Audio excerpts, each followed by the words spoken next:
So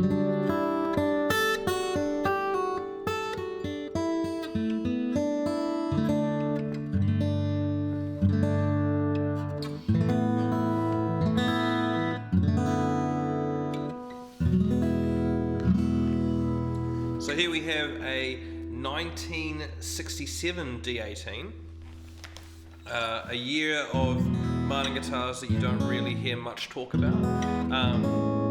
This model would be moderately priced compared to most vintage guitars, but the instrument itself, all trends aside, is another great D-18. I think Martin have always made the D-18 hasn't changed so much in its almost 100 years of building. If we were to compare this to the Hoffman custom model that we also have had on the channel, this is a very open instrument. It's obviously had a lot of wear and play, but not too much that it's kind of just, it's outrageous. It doesn't seem to, it's had one back crack here, which it just looks like that's just your kind of a standard. It's dried out over the years and just cracked, but it feels very stable. It must have been cleated quite well. The seam hasn't cracked. It's kind of come apart a little bit, but it's still very much a solid guitar. And the bridge is a drop-in bridge, so it's a bit easier to manage over time, and it looks like it has a combination of back bracing,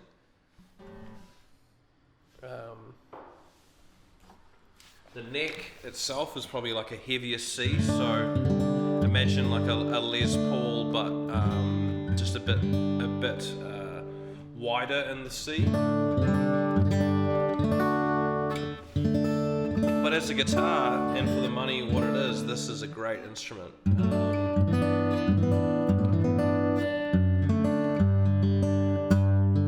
They talk about Martins, it's kind of like the late 60s is where the quality was, was true to their standard, and then kind of going into the 70s, some of the standards dropped away as Martin were trying to adjust to the market.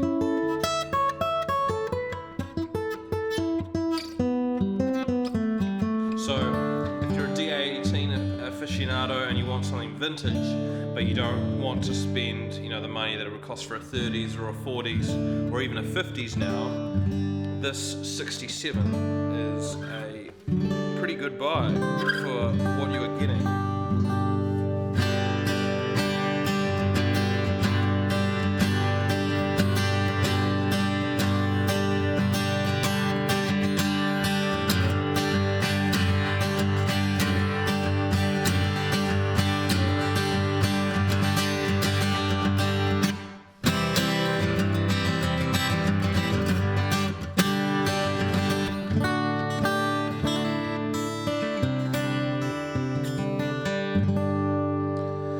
Run through a couple of songs here. So go into C.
easy action as well. This guitar's been set up very well. I'm not sure who has set this up.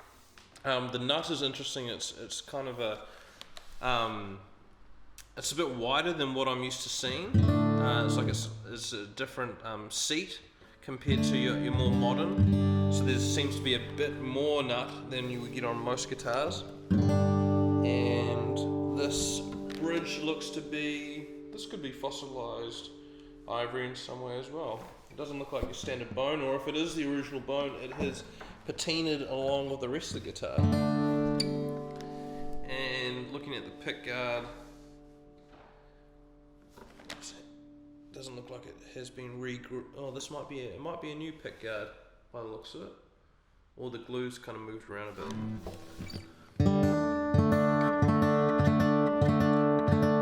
What other keys can we look into?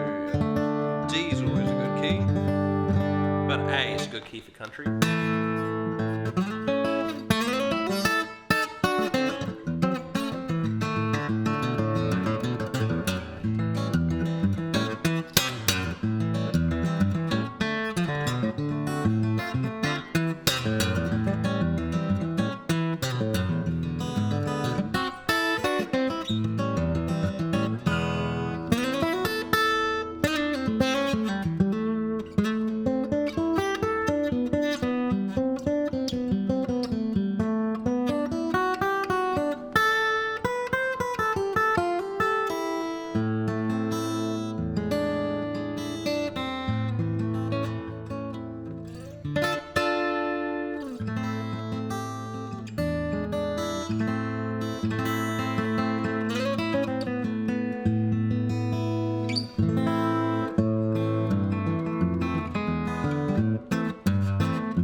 Little finger picking.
Let's try it. We'll drop D. Let's try go down to open G.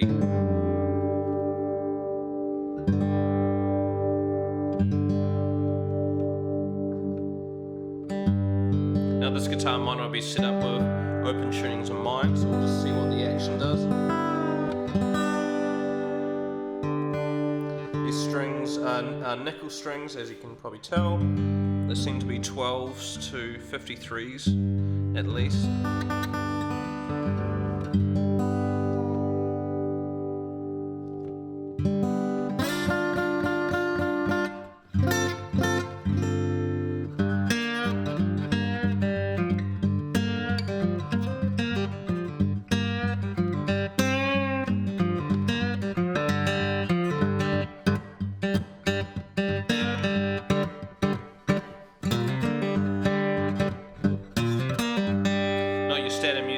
classic for D-18 playing, a bit of kind of boogie. We'll do something in major and G, or an open G.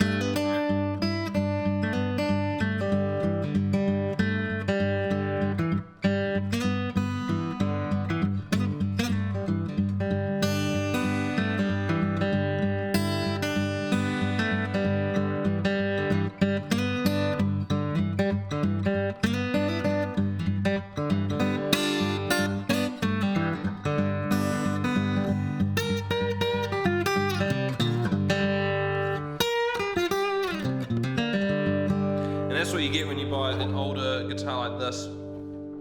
First of all, no truss rod. That's why I like playing this. So no truss rod means that the neck is non-adjustable, which isn't ideal for some modern applications. But really, what it means is the neck doesn't move around as much. So it's actually it's more solid to play. I find a truss rod, sometimes the neck kind of feels a bit like a noodle. It's very subtle, but you can feel the neck moves around with what you do. So when I'm changing the tuning here, the neck doesn't move at all, and it just has a much more solid feel to it. Then you start to get a little bit of buzzing because the strings kind of now are not quite set up how they want to be. But as an instrument, this has a lot of character, and that's really what you buy vintage instruments for, is you buy them because they come with a certain amount of character that has been played into them. An instrument like this has definitely been played. You can tell here this is hallmark signs of some serious playing. Oh, and that's a bit of playing there as well. That doesn't feel so much like a crack. Looking at it a little bit more right now, just the top, it looks like there might be a crack here that's been shored up. Has it been? Oh, that's right over a brace, so that crack has been cleated in, but it's not going to go anywhere. There's a brace right here. And that could be a crack there, which is kind of standard crack off a bridge, but that's right over a brace as well, so that is solid. You've got no markings in here except for D-18, and the serial number, if anyone's asking, is 222941. So if you want yourself a vintage instrument that has a bit of character but isn't going to cost you, a brand new watch or a part mortgage, I would say this is where you would start on something that is in the 60s in the Martin range. Come and have a look at it.